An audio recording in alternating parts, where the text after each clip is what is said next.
I don't know if people know this, maybe, maybe not, but so I told you I moved down to San Diego in 2002, living with Kai and Matt, and we had a company that we had started, and we were making clothes and hats and stuff. Originally, the name of the company, I think Kai named it, was Shadow. And then Shane Coburn contacted Kai and said, "Look, I got a project that I want to use this name." So Kai was like, okay, I'll call it something else. And we called it Savin. And so that was our little company, and we were filming for the Savin team video, all stuff filmed in San Diego. And I had filmed there was a lot of footage. I think I filmed 15 minutes of footage, There's a leftover section that someone was hitting me up about, VG23 leftovers from me, and I don't know where it is. But anyway, so I'm sitting on all this footage, right? Kai, Nick, everybody dipped, like I told you. The video never came into fruition. But Zach Flugum, I had the footage, I just gave it to Zach Flugum, and he was living in LA at the time. And the footage, when it came out, it was a little old, I think it was over a year, old. And I had, back then, it wasn't a thing to post it online, so it was just sitting. And then Zach made the section and sent it to Dave Payne, and we put it in. So there wasn't a single trick in that whole section that I knew was going to be in a VG. I had no idea, So I did slide in last minute. That was the last VG, right? 23. Yeah. Yeah. Yeah. You made the cut. Just barely. You slid in there.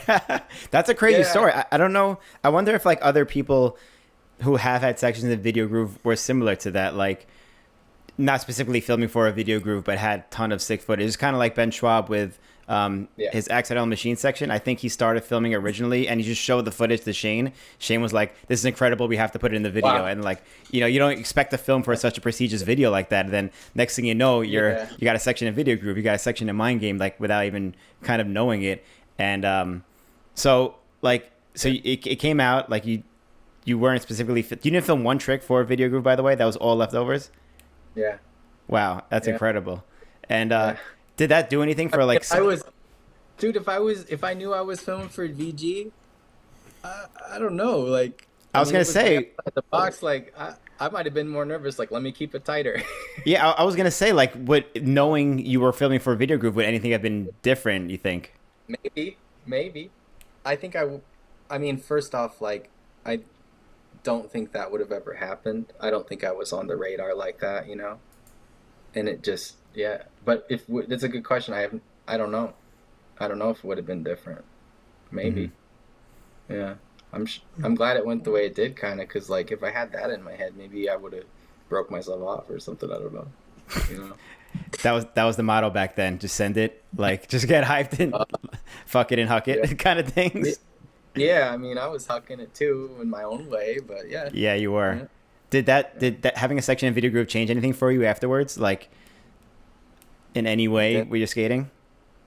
No. By the time VG23 came out, I was already on that philosophy mission. I was already more interested in table tennis than rollerblading. Oh, wow. It was cool. Nice. It was an honor, Mm-hmm.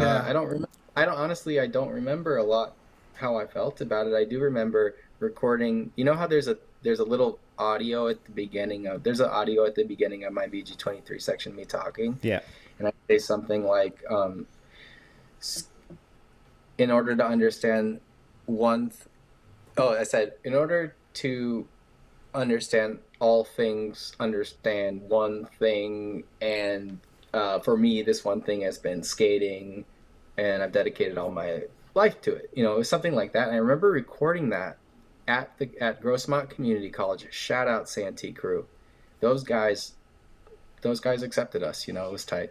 But that's over in their neck of the woods. I remember recording that audio message for Zach. You wanted me to say something for the beginning of the video. I remember that. but it was an afterthought. It was, and like I said, at that point, I didn't have dreams. I didn't have dreams of becoming a professional rollerblader or even being sponsored, really. I mean, I would like to ask myself back then, but I don't think that that was on my agenda. And by the time VG23 came out, like I said, I was kind of moving on, and it's not in the skating in VG23 wasn't exactly fully accepted. So it's not like people were hitting me up like, "Yo, you want to ride for me? You want to go skate with me?" So people, it came out, and then I went on with my life. No one ever reached out to me. I wish they would have, but no one ever said, "Hey, we like what you did in that," because everybody saw it. It's VG. Yeah. Just, it dropped. So. Yeah. So I guess after UCB is when you kind of got that drive for the first time initially to kind of chase that, huh? Yeah. Yeah. I wanted to see how good I could be at it. I wanted to see what Pat was talking about, and I wanted to see, and I was at a point in my life where, I've been struggling with mental illness my whole life since before I knew I had it. And I think that I was looking for an answer, and I wanted to prove myself, and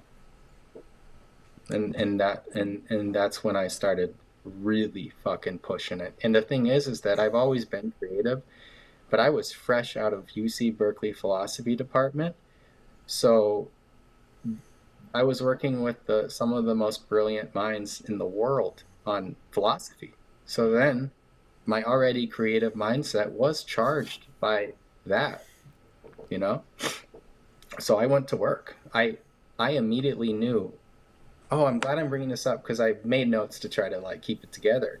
And I didn't think of this, but now I remember that I knew at some point the vision was dim at first, what kind of skater I could be, but it started getting clearer.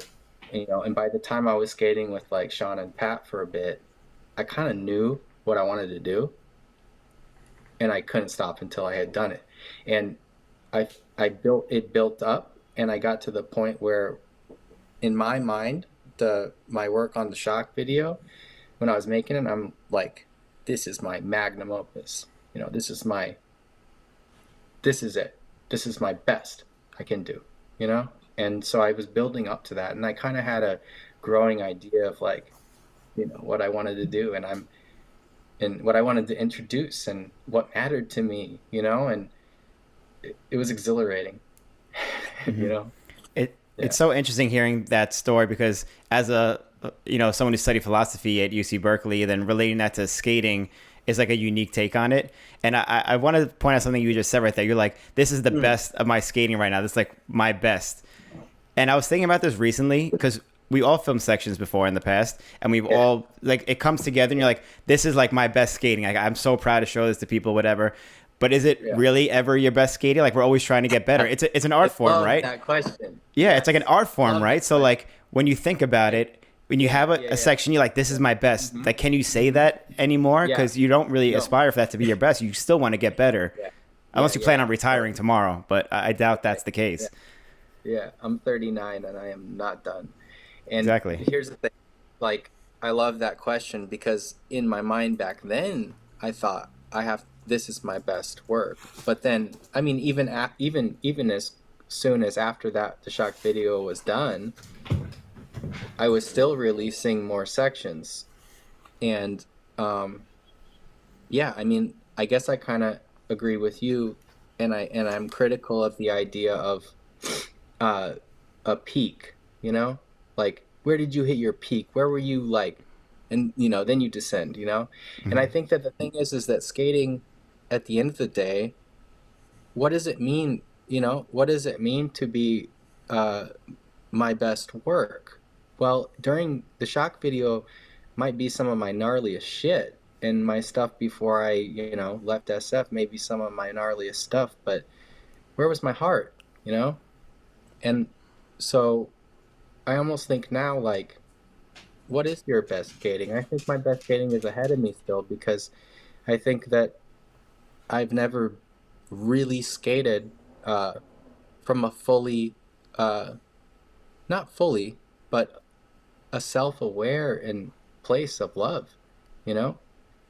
So maybe my best section comes out in my 40s and it's not the craziest, you know? But then we'll talk it again. See, it's like I have to unlearn it. It's, you know? Yeah. It, it's So it's a lot to think about you got because me thinking. You got yeah, me thinking. exactly. It's a lot to think about because I thought about it before, but I never like actually discussed it with anybody. And it's interesting to have that discussion because it's like you might have had a section in the past that was like your gnarliest skating, your craziest skating. You went the biggest. Doesn't necessarily mean it's the best. There's a lot of refinements that need to be done, which I know personally. Yes. And yeah, I know personally with my skating, Yeah. I'm not doing 540 tricks onto handrails Yeah. anymore or jumping huge gaps. Yes, you are. But Did a fake 540 topsoul on a ledge rail in Hawaii that or something. that was a few years ago though. But like there's a lot of refinements that need to be done in between those spaces, and that's like what I know I'm personally working on now. I know a lot of other people are working on that too. It's easier on the body. It's like kind of taking something you know already and just making it that much better. And I feel like that is my best skating. Yeah. Right. So Yeah. the thing that comes up that I wanted to say is that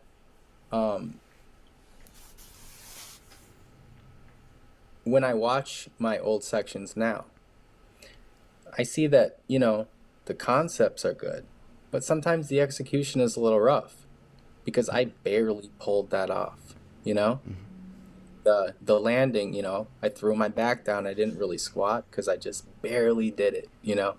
And during that era, especially the shock era, I was obsessed with throwing myself into black holes that I had no business being in because I thought no one's done it yet.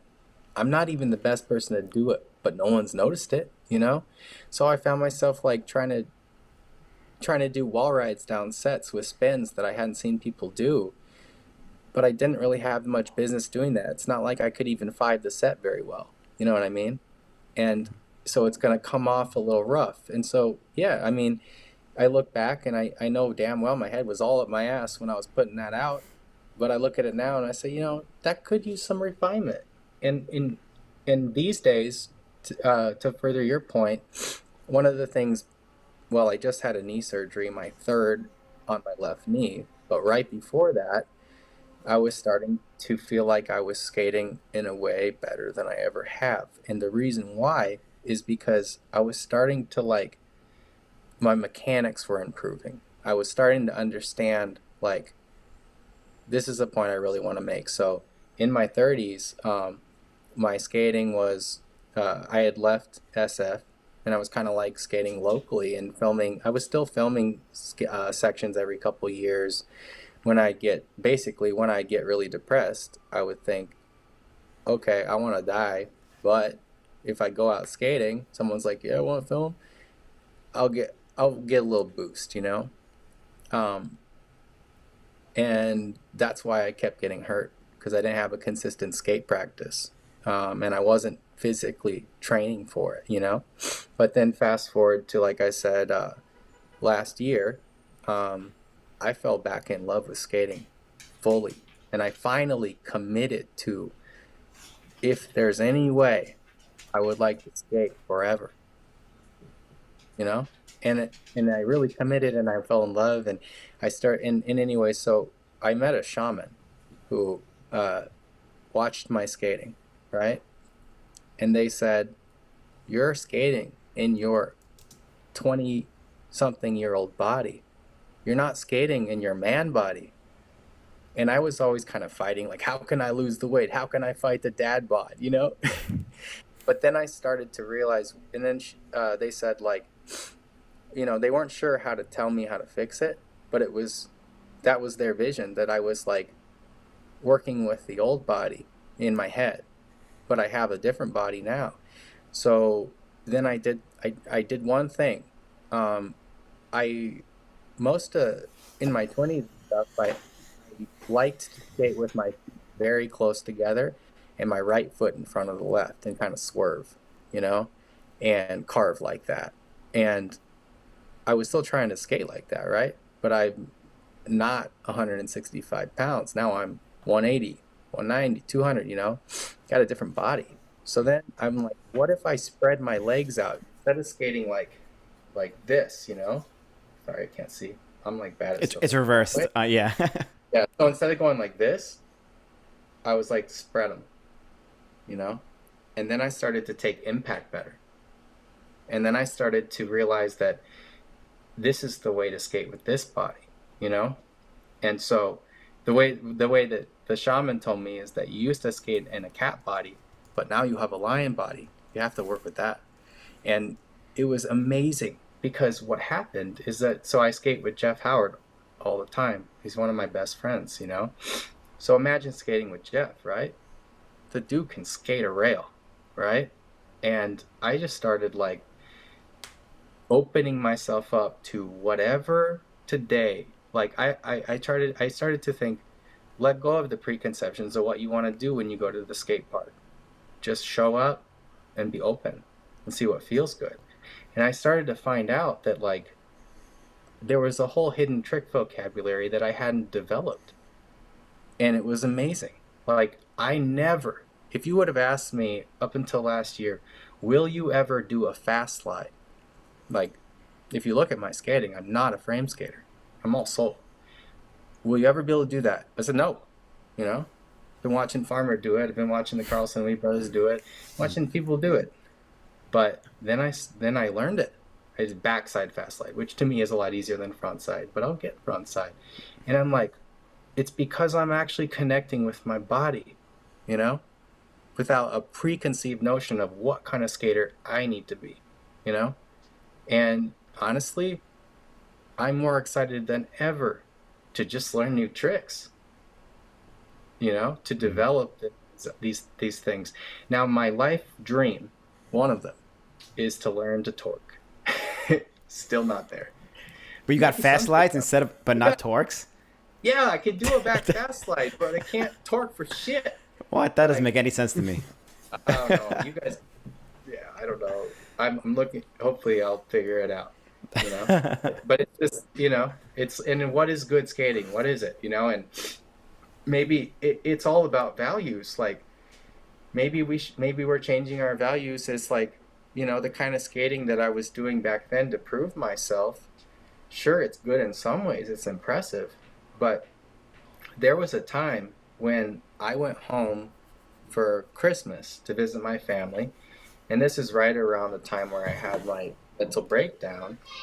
And I told my parents and family straight up that I'm ready to die for this. Full stop. Is that good skating?